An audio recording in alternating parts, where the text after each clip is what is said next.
చేయకుండా వదలడు, చేసేది చెప్పకుండా మానడు. ఎవరి సీటు వారు గెలవడమే గగనంగా మారిన ప్రస్తుత రాజకీయ పరిస్థితుల్లో ఒక జిల్లా మొత్తాన్నే శాసించాడు. శత్రువైన మిత్రుడైపోతాడు, గుండెకు తాకిన పిలుపైనాడు. ఒకటి కాదు, రెండు కాదు, 10 అసెంబ్లీ స్థానాల్లో గెలిపించి తన సత్తా ఏంటో నిరూపించాడు. కేవలం 10 ఏళ్ల రాజకీయ నేపథ్యం అయినా ఏమాత్రం బెదరని నైజం. ఆయన ధైర్యం తెగువ ఎంతటిదంటే ఏకంగా ముఖ్యమంత్రి కేసీఆర్ని ఎదిరించి కోట్లాడేంత. పేదోళ్ళ పెద్ద కొడుకమ్మో మనసున్న పెద్దన్న సల్లనైన సింధురుడో. అందుకే బీఆర్ఎస్ లాంటి పార్టీని కూడా ఎదిరించి బరిలో నిలిచి విజయం సాధించారు. ఎందుకు ఇంత మొండితనం అని ఖమ్మం జిల్లా ప్రజల్ని అడిగినా, ఆయన అనుచరులను అడిగినా ప్రజలతో ఆయన కలిసిపోయే తత్వం, కష్టం అని ఎవరు తలుపు తట్టినా స్పందించే గుణం, డబ్బు కంటే మనిషికి విలువిచ్చే ఆయన మంచితనమే ఇప్పుడు ఇలా ప్రజాదరణ రూపంలో దక్కుతుందని అంటున్నారు.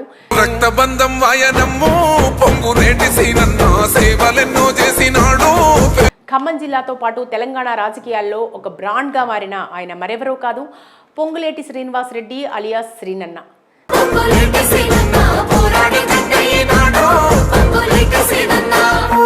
శ్రీనన్నకు జనం బలమైతే జనానికి శ్రీనన్న బలం.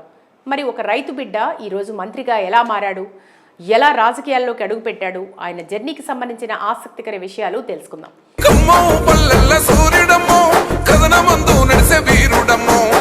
1965 అక్టోబర్ 28న జన్మించిన పొంగులేటి 2013లో వైఎస్ జగన్మోహన్ రెడ్డి స్థాపించిన వైఎస్ఆర్ కాంగ్రెస్ పార్టీలో చేరి రాజకీయ రంగ ప్రవేశం చేశారు. 2014 ఎన్నికల్లో ఖమ్మం ఎంపీగా పోటీ చేసి సమీప ప్రత్యర్థి నామా నాగేశ్వరరావుపై దాదాపు 11,000 పైచిలుకు ఓట్లతో గెలుపొందారు. తప్పకుండా ప్రజల్లో వైఎస్ఆర్ పార్టీకున్న బలాన్ని రుజువు చేస్తాం. ఆయన గెలవడంతో పాటు తన అనుచరుల్లో 3 ఎమ్మెల్యేలుగా వైసీపీ నుంచి గెలిపించుకున్నారు.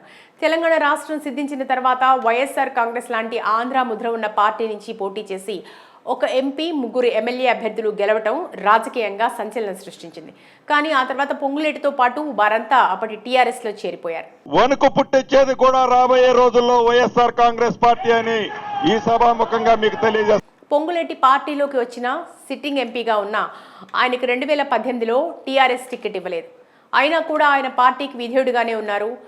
ఏ పదవి లేకపోయినా ఖమ్మం జిల్లా నుంచి టీఆర్ఎస్ కు పెద్ద దిక్కుగానే కొనసాగారు. కొన్ని పరిస్థితుల దృష్ట్యా నాకు పార్లమెంటు టికెట్ ఇవ్వలేకపోయినా కానీ కేసీఆర్ మాత్రం పొంగులేటిని క్రమంగా దూరం పెడుతూ ప్రాధాన్యత లేకుండా చేయడంతో 2023 ఎన్నికల కంటే ముందు పొంగులేటి సంచలన ప్రకటనలు చేశారు. బీఆర్ఎస్లోనే ఉంటూ కేసీఆర్ ప్రభుత్వంపై విమర్శలు గుప్పించారు. తెలంగాణ సాధన ఆశయాలు నెరవేరటం లేదంటూ బహిరంగంగానే వ్యతిరేక వ్యాఖ్యలు చేశారు. ఇలా పొంగులేటి వర్సెస్ బీఆర్ఎస్గా సాగిన పోరుకు కేసీఆర్ ముగింపు పలికారు. పార్టీ వ్యతిరేక కార్యక్రమాలకు పాల్పడుతున్నారనే కారణంతో ఆయనను పార్టీ నుంచి సస్పెండ్ చేశారు.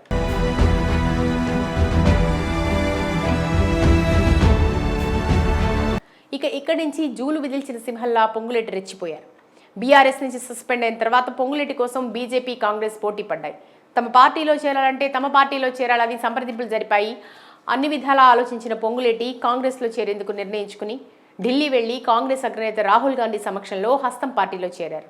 తన చేరిక సందర్భంగా ఖమ్మంలో ఏర్పాటు చేసిన సభ తెలంగాణ రాజకీయ చరిత్రలోనే అతిపెద్ద సభల్లో ఒకటిగా నిలిచిపోయింది.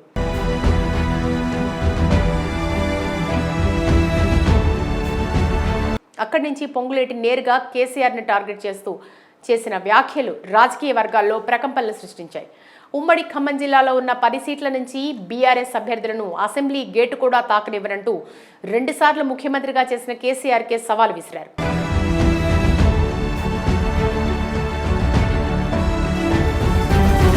ఆ తర్వాత ఆయనపై ఐటీ దాడులు జరిగినా ఎక్కడా వెనక్కి తగ్గలేదు. ఉమ్మడి ఖమ్మం జిల్లాలోనే కాదు తెలంగాణ వ్యాప్తంగా పొంగులేటి హవా కనిపించేలా చేసుకున్నారు. చెప్పినట్లుగానే పాలేరు నియోజకవర్గంలో బీఆర్ఎస్ సిట్టింగ్ అభ్యర్థిని ఓడించి గెలవడంతో పాటు ఖమ్మం జిల్లాలో కాంగ్రెస్ ను 9 స్థానాల్లో గెలిచేలా చేశారు.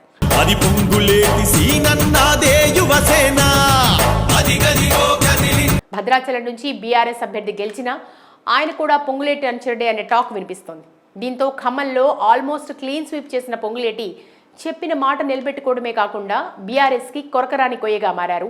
ఇప్పుడు కీలక మంత్రిగా మారారు. అంతేకాదు ప్రభుత్వ నిర్ణయాల్లో ముఖ్య నేతగా మారారు.